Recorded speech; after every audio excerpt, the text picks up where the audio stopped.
Jonathan Henrique falou que, professor, pode falar sobre a festa de Hanukkah judaica, que cai sempre em dezembro e perto do Natal? Tem alguma relação dela com o Natal? Essa é uma boa pergunta, né? Eu ia fazer um vídeo sobre isso, eu não tive tempo, porque como vocês podem ver, eu tô de mudança e tal, então eu vou viajar também agora em dezembro, vou viajar em janeiro, então eu não consegui me planejar tão bem, eu não consegui produzir tanto quanto eu gostaria para fazer 2 vídeos de Natal, acabei fazendo só o dos Reis Magos.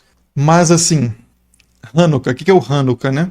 O Hanukkah é uma celebração da rededicação do Templo de Jerusalém depois dele ter sido profanado pelos governantes seleucidas no 2º século a.C. Vamos pro pente? Eu tô meio sem fôlego aqui para ir pro pente, né? Porque essa pergunta é muito boa, mas eu não queria negligenciá-la, mas eu também não sei se eu tô com fôlego para responder agora, mas vamos lá. O que acontece é o seguinte, a gente tinha os reinos, né? De Judá e Israel, aqui, né? Judá é menor, na verdade. Judá e Israel, ao longo da história. E aí, o reino de Israel cai para os assírios e depois o reino de Judá cai para os babilônicos. E os babilônicos vão administrar isso aqui, uma parte disso. Não dá para saber exatamente qual que era o limite, se provavelmente não compreendia essa parte toda aqui ao norte, isso deve ter variado ao longo do tempo também, mas de qualquer forma, uma região meio indeterminada que era abarcada por isso aqui, mas principalmente Judá, né? Vai virar a província de Yehud, que vai dar na província da Judéia, né? Isso governado pelos babilônicos, isso no 6º século a.C. 6º século a.C. Aí isso vai passando de poder em poder, como eu já expliquei lá no vídeo do Jesus palestino, até que os Seleucidas, que é uma dinastia de governantes que vem dos macedônicos, né? Alexandre o Grande vai dominar isso aqui.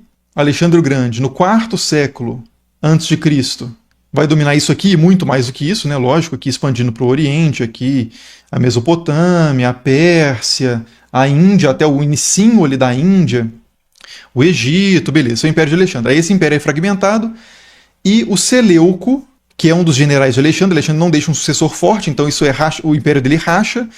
E a dinastia do Seleuco, que é um desses generais, o Seleuco, vai dominar essa parte aqui, não imediatamente, mas depois ele domina essa parte. E aí os Seleucidas passam a governar isso aqui. Até que uma dinastia, uma família de judeus, que são os Asmoneus, que também vão ser conhecidos como Macabeus por causa de um dos seus representantes, que é o Judas Macabeus. Esses caras, no 2º século a.C., eles vão conseguir expulsar o domínio de Antíoco IV Epifânio, que estava dominando essa região, ou Epífanes, que era da dinastia dos Seleucidas, e retomam o controle disso aqui. E no período em que os Seleucidas, sobretudo Antíoco IV, no 2º século, Antíoco IV, quando Antíoco IV domina essa região aqui, ele transforma o templo de Jerusalém num templo poliesportivo, por assim dizer, né? Politeísta. Existe a palavra, eu fui buscar um paralelo totalmente de forma desnecessária, né? Mas ele transforma o templo de Jerusalém, ele dedica esse templo a Zeus, que é o pai celestial na tradição grega, que é equivalido também, né? Equivalido? É feita a equivalência com Baal Shamim, que é mais ou menos o pai celestial aqui da região da Síria, mais ao norte. Então ele transforma esse templo de Jerusalém num templo mais genérico, de tipo assim, é o templo do pai celestial, seja lá de onde for a matriz do seu culto. Então um sírio consegue adorar aqui, um grego consegue adorar aqui sem problemas, colocam estátuas nessa região, sacrificam porcos no altar, que é um animal imundo para os judeus. E aí os Asmoneus, achando isso um absurdo, tiram o Antíoco, o domínio seleucida daqui, e rededicam o templo. E aí nessa rededicação do templo, isso está tudo no livro dos Macabeus, no 1º e no 2º, no 3º e no 4º também, se você tiver bíblias que incluem esses livros também, né, ortodoxas e tal. Mas uma tradição posterior fala sobre um milagre que aconteceu, que foi quando eles foram rededicar o templo para Yahvé, exclusivamente, que é a festa que o Hanukkah celebra, eles foram acender um castiçal chamado menorá, são 9. eles acenderam esse castiçal, que faz parte do tesouro do templo, e ele tem uma chama inicial aqui, que você vai transportando essa chama para cá no primeiro dia, no segundo, no terceiro, quarto, quinto, sexto, sétimo, oitavo, até completar. Tinha alguns rabinos que falavam que tinha que fazer o contrário, que você começa a acesa e vai apagando uma por dia. Mas de qualquer forma, é uma festa de 8 dias. Só que os caras não tinham óleo consagrado o suficiente no templo, que eles tinham recém-reconquistado o templo. Eles não tinham óleo consagrado ritualmente para acender o candelabro todo. Eles só tinham para um dia. Só que esse óleo foi multiplicado milagrosamente. Isso é uma história posterior, está presente no Talmud, mas que é desconhecida pelo Flávio Josefo, é desconhecida pelo livro dos Macabeus, mas se tornou muito tradicional por causa disso, né? Então esse milagre das luzes, do óleo que se multiplicou para acender a menorá, para comemorar a rededicação do templo, é o que é celebrado no Hanukkah, ou Chanukah, como queira chamar, né? Porque isso é transliterado de diversas formas. E qual que é a relação disso aqui com o Natal? Nenhuma, zero, absolutamente nenhuma. Por uma coincidência, de vez em quando, o Hanukkah bate quase com o Natal. Teve até recentemente uma que bateu com o Thanksgiving, né, nos Estados Unidos, porque esse negócio de comemorar publicamente o Hanukkah é uma coisa bem de Nova York também, do movimento Hassidim, do judaísmo racídico, né?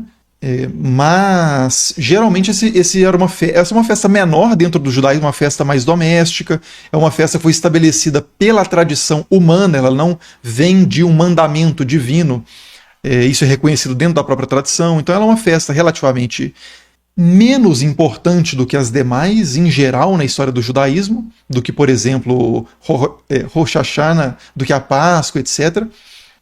Mas acabou ganhando muita visibilidade por isso, porque os judeus nova-iorquinos comemoram isso perto do Natal, que é uma data muito celebrada, muito importante para os cristãos e para o mundo secular de forma geral, ocidental pelo menos, de matriz cristã. E o calendário judaico é lunar, né? Então o dia exato em que cai isso aí, comparado com o calendário gregoriano, vai oscilando, assim como a Páscoa, não tem como cair no mesmo dia, né? Porque o calendário gregoriano é solar, então não tem como, né, bater exatamente. Mas, como ele acontece perto do Natal, ele acabou ganhando muita visibilidade. Mas não tem nenhuma relação com o nascimento de ninguém, nem com Jesus, nem com Messias, nem nada. É um feriado, uma festa de rededicação do Templo de Jerusalém e de celebração da revolta dos Macabeus, que afastou o domínio ímpio, né, o domínio gentio, estrangeiro, profano, na percepção dos judeus, sobre aquela região. A percepção de alguns judeus, tá? Porque a revolta dos Macabeus ela é contra alguns judeus também, porque tinham judeus que apoiavam o domínio grego. Então você tinha os chamados judeus helenizantes ou helenísticos e os judeus tradicionalistas ou ortodoxos que queriam se opor à influência grega na região e os que queriam adotar essa influência. Então tinham judeus que competiram nas Olimpíadas, foi montado um ginásio, no sentido mesmo da prática de esportes da tradição grega em Jerusalém.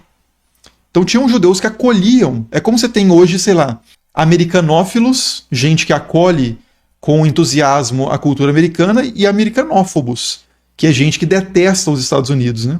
Então não é uma coisa simples, né? Os judeus versus os gregos. Não, é os judeus antigregos versus judeus pró-gregos e versus o povo, os seleustas, que são de matriz grega, né?